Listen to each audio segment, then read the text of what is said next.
Istorinės technikos paroda Biržai 2012.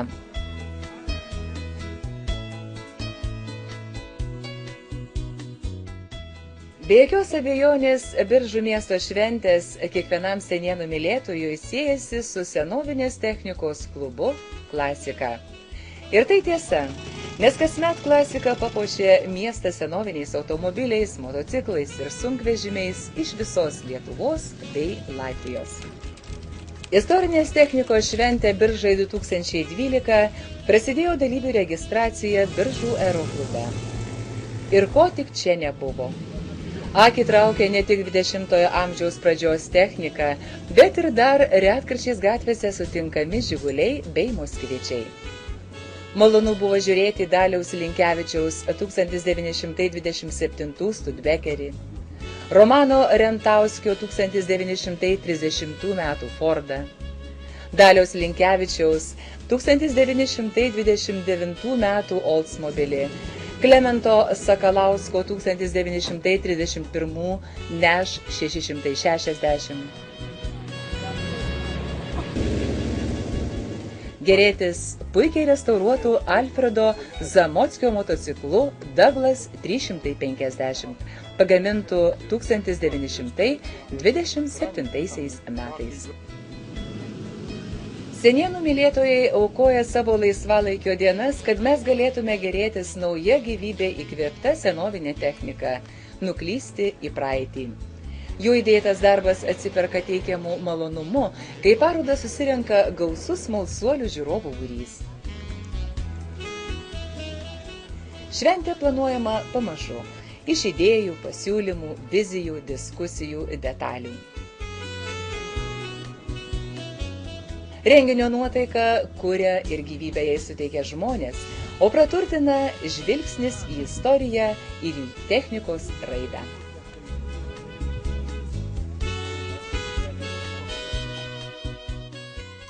Senovinės technikos eksponatus palikę apsaugos tarnybos priežiūrai sėdome į išnuomotus autobusus ir patraukėme į Daliaus Linkevičiaus ūkio muziejų.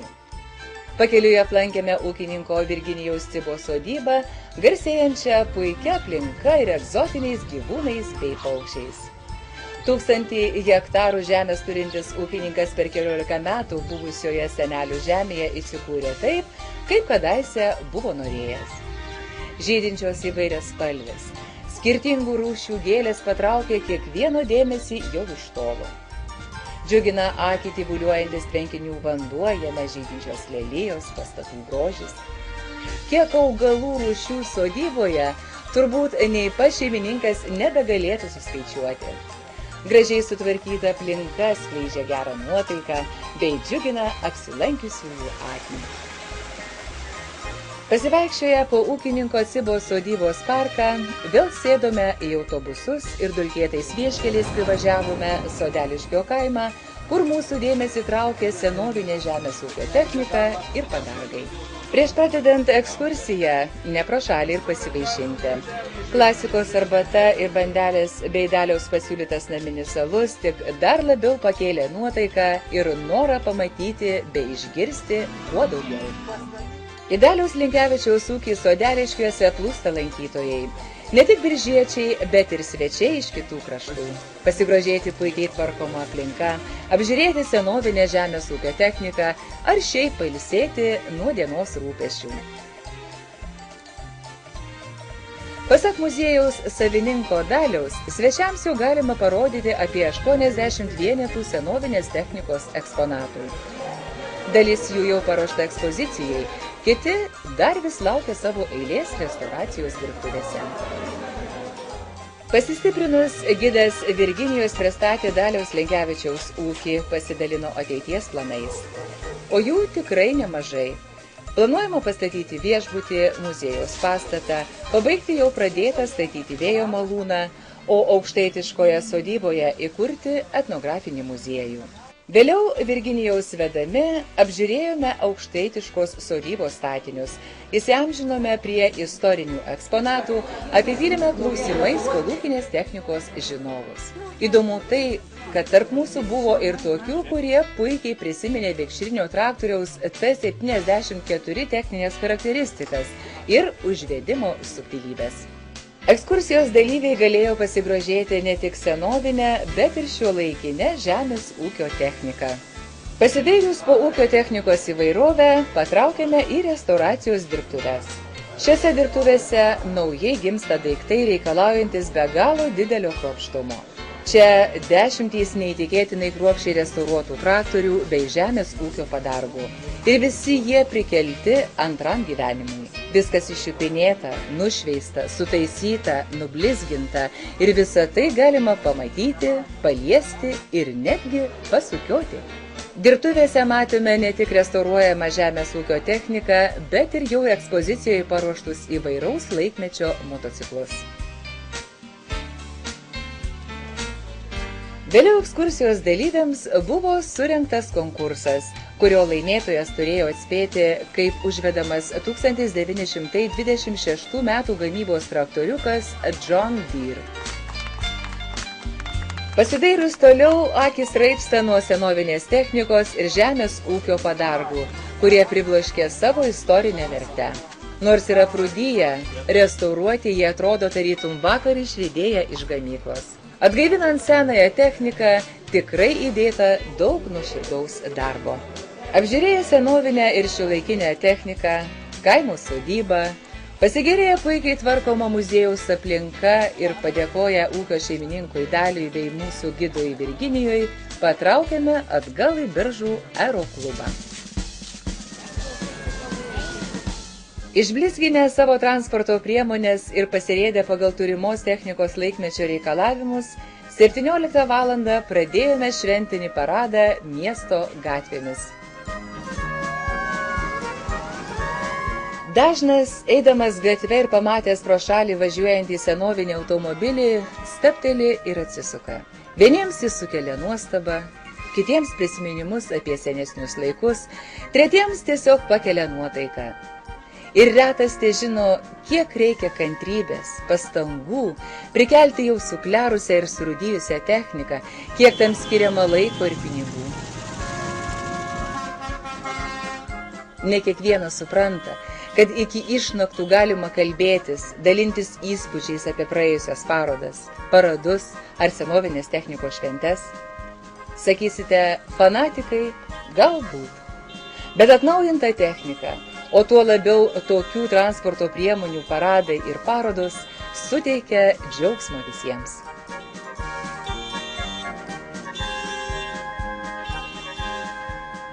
Šiemetinė šventė biržiečiams ir miesto svečiams buvo išskirtinė. Senovinės technikos paradas ir paroda pasižymėjo ne tik eksponatų gausa, bet įvairovę ir kokybę. Parodoje dalyvavo 35 senovinės transporto priemonės. Iš jų 28 lengvieji automobiliai, 4 motociklai, 1 traktorius ir 2 sunkvežimiai.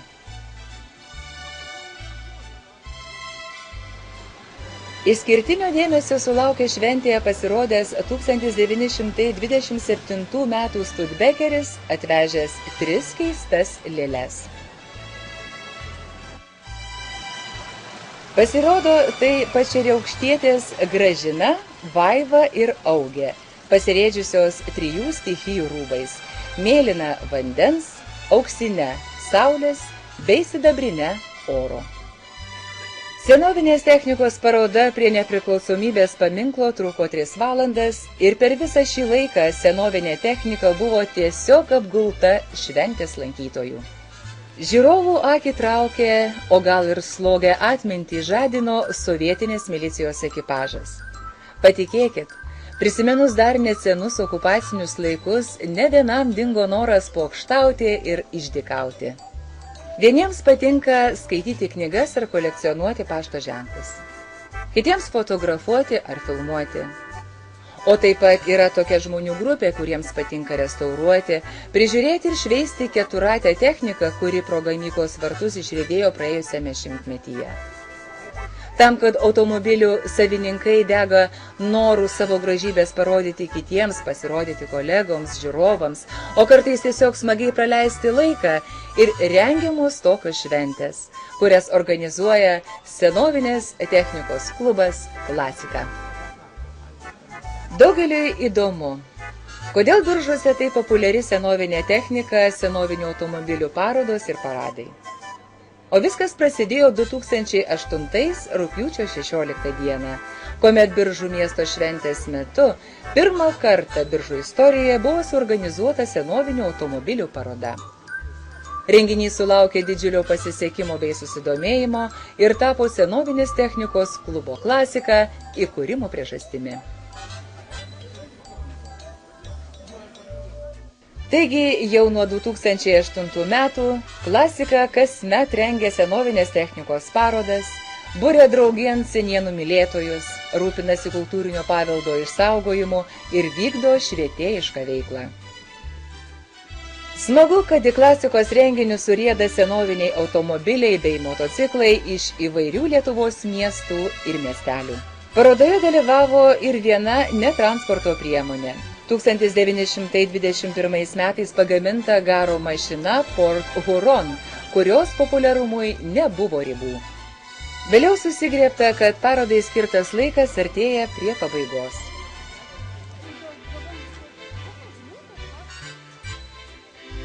Labai nenoromis parodos lankytojai atsisveikino su Alfredo Zamockio motociklu Douglas 350. Su bajorystės herbų papuoštu Klemento Sakalausko automobiliu Neš, su baltu lyg gulbė Leono Lukoševičiaus automobiliu Nissan Spartan. Šios transporto priemonės ir pelnė klubo Klasika prizus skirtus seniausiam, gražiausiam ir įdomiausiam parodos eksponatui.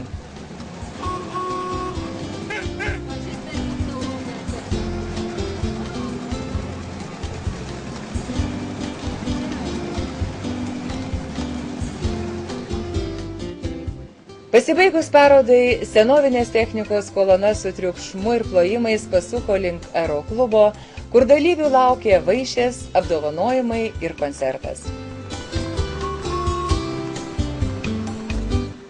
Šventė tikrai pavyko. Svarbiausia, dėmesio sulaukė ne tik senutėlė technika, bet ir žmonės, puoselėjantys senas vertybes.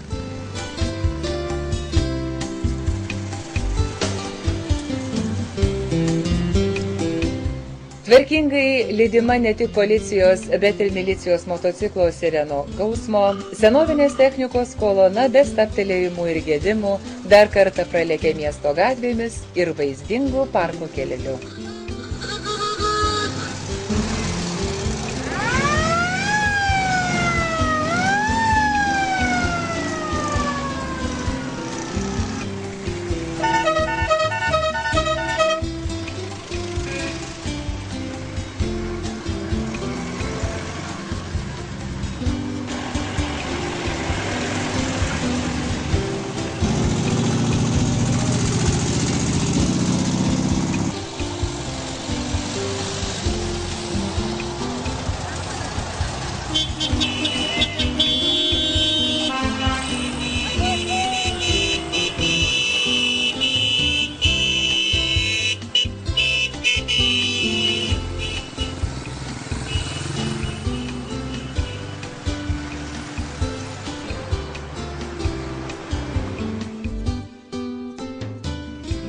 Klasikos šventės baigiamoji dalis tradiciškai švenčiama gamtoje, svetingai mus sutinkančiame Biržų aeroklube.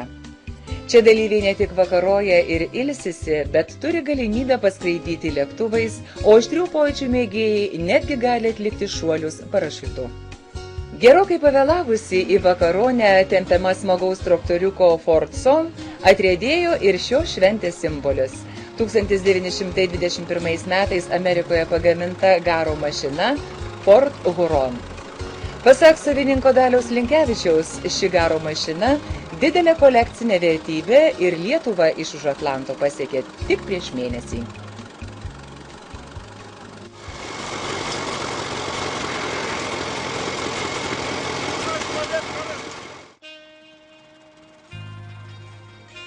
Ilgai netrukus uždaroje aeroklubo teritorijoje įsikūrė palapinių miestelis, o kepsnių ir biržietiško alaus aromatas kaip mat užgožė benzino kvapą.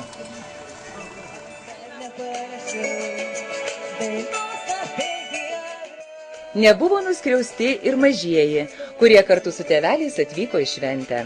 Rengėjai sugebėjo mažuosius sudominti ne tik senoviniais automobiliais, bet ir įtraukti į žaidimų šurmulį.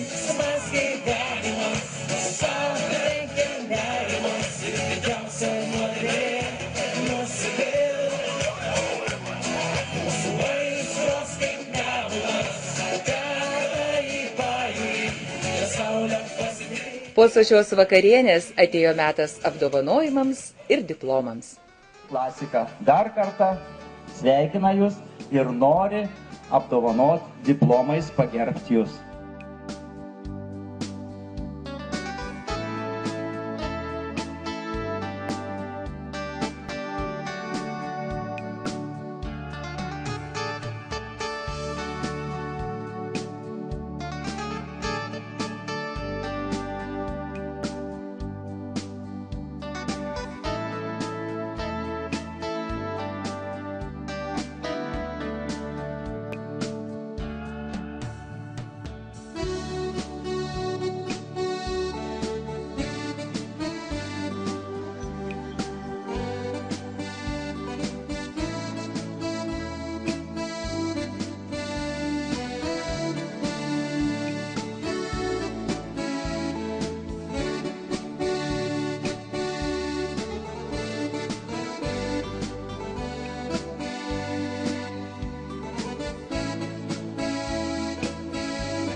Po padėkų ir apdovanojimų vakaro vedėja Jūratė Garnelienė į sceną pakvietė ilgametę klubo Klasika rėmėją, lietuvė operos Čikagoje solistę Genovaitę Bigenytę.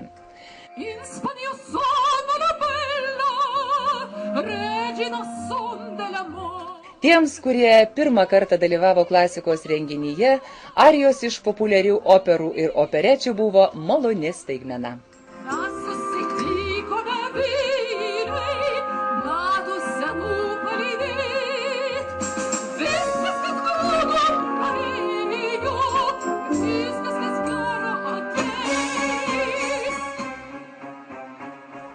Na, o po klasikinio koncerto pasirodė nemažiau klasikinė roko grupė Poliarizuoti stiklai, kurie bisui buvo kviečiami net 3 kartus.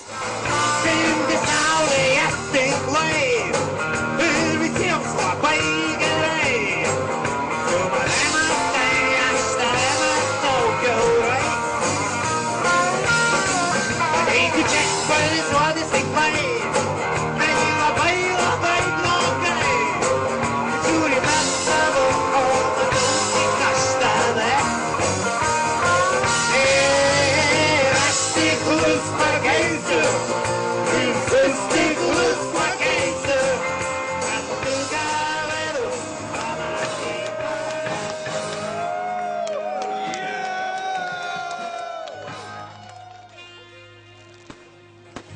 Dangų numarginus Dainiaus Nagelės vidurnakčio ugnies salvėms atėjo laikas išsiskirti ir pasakyti sudiev. Dėkojame visiems dalyvavusiems. Nuoširdus ačiū mūsų pagalbininkams ir draugams. Dėkojame rėmėjams, be kurių ši šventė nebūtų įvykusi.